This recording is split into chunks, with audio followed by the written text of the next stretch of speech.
வணக்கம் அன்பர்களே. இந்த நாளில் அந்த நாள்.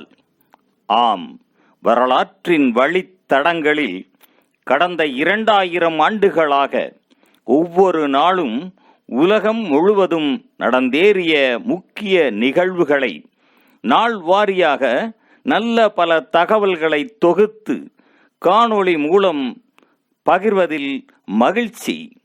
வாருங்கள் அன்பர்களே, இனி வரலாற்றில் இன்று எனும் வாசல்களை திறந்து வலம் வருவோம். வரலாற்றில் இன்று நவம்பர் 2ஆம் தேதியில் நடைபெற்ற முக்கியமான வரலாற்று நிகழ்வுகள். கிபி 619ஆம் ஆண்டில் மேற்கு துருக்கிய கானடின் ககான் சீன அரண்மனை ஒன்றில் கிழக்கு துருக்கிய கிளர்ச்சியாளர்களால் கொல்லப்பட்டார். 1675ஆம் ஆண்டில் பிளைமவுத் குடியேற்ற ஆளுநர் யோசியா வின்சுலோ நரகான்செட் பழங்குடியினருக்கு எதிரான போரில் குடியேற்ற இராணுவத்திற்கு தலைமை தாங்கிச் சென்றார்.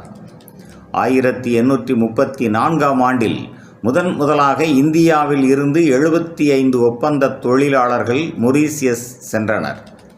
1889ஆம் ஆண்டில் வடக்கு டகோட்டா, தெற்கு டகோட்டா ஆகிய குடியேற்றங்கள் ஐக்கிய அமெரிக்காவின் 39வது 40வது மாநிலங்களாக இணைந்து கொண்டன. 1899ஆம் ஆண்டில் 2ஆம் போயர் போரில் தென்னாப்பிரிக்காவில் போயர்கள் பிரித்தானியர்கள் வசம் இருந்த லேடி ஸ்மித் பகுதியை 118 நாட்கள் பிடித்து வைத்திருந்தனர்.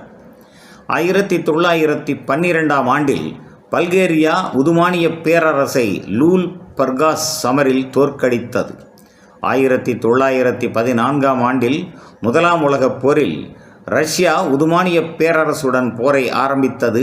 இதனை அடுத்து தார்தலென்ஸ் நீர் இணை மூடப்பட்டது.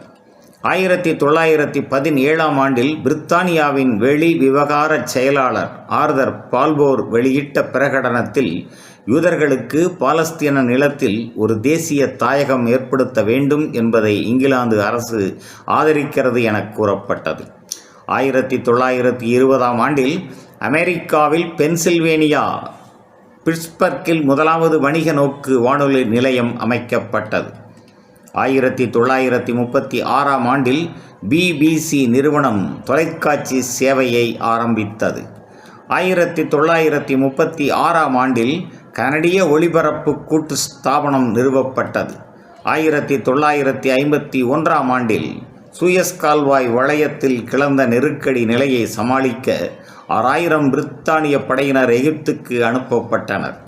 1953ஆம் ஆண்டில் பாகிஸ்தான் இஸ்லாமிய குடியரசு என பெயர் மாற்றம் பெற்றது.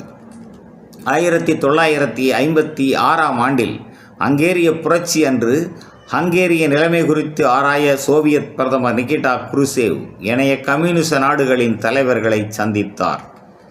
1963ஆம் ஆண்டில் தெற்கு வியட்நாம் அரசு தலைவர் நியோ டின் டியம் இராணுவ புரட்சியை அடுத்து கொலை செய்யப்பட்டார். 1964ஆம் ஆண்டில் சவுதி அரேபியாவின் மன்னர் சவுத் குடும்ப புரட்சி ஒன்றை அடுத்து பதவியில் இருந்து அகற்றப்பட்டார். அவரது ஒன்றுவிட்ட சகோதரர் ஃபைசல் மன்னரானார். 1974ஆம் ஆண்டில் தென் கொரிய தலைநகர் சியோலில் விடுதி ஒன்றில் இடம்பெற்ற தீ விபத்தில் 78 பேர் உயிர் இழந்தனர். 1984ஆம் ஆண்டில் அமெரிக்காவில் 1962க்கு பின்னர் முதல் தடவையாக பெண் ஒருவருக்கு மரண தண்டனை நிறைவேற்றப்பட்டது. 2007ஆம் ஆண்டில் மெக்சிகோவின் கிரிஜல்வா ஆறு பெருக்கெடுத்து 50 ஆண்டுகளில் காணாத அளவு பெரிய வெள்ளம் ஏற்பட்டதில் 8 லட்சம் பேர் வீடற்றவர்களானார்கள்.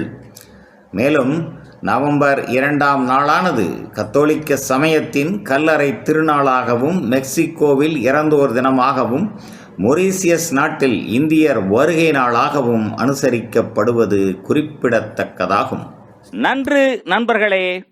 மற்ற நாட்களுக்கான வரலாற்று நிகழ்வுகளை பிரிதொரு காணொளியில் காண்போம். நன்றி, வணக்கம்.